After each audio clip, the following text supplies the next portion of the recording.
রাজুকে আজকে আমি গোসল করাবো। তার শরীর অনেক ময়লা হয়েছে।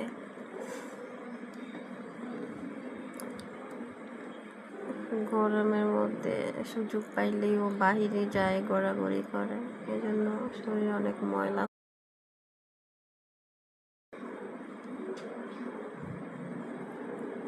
যে কেমন করতেছে, বসছিলাম, আদর চাই। নাকে কি গোলা, নাকের অবস্থা, চোখের অবস্থা, মুখের অবস্থা।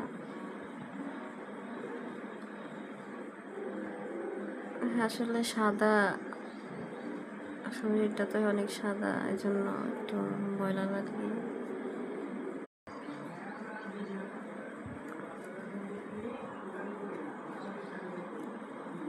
সে আদর করলে সে থাকে চুপচাপ, লক্ষ্মী।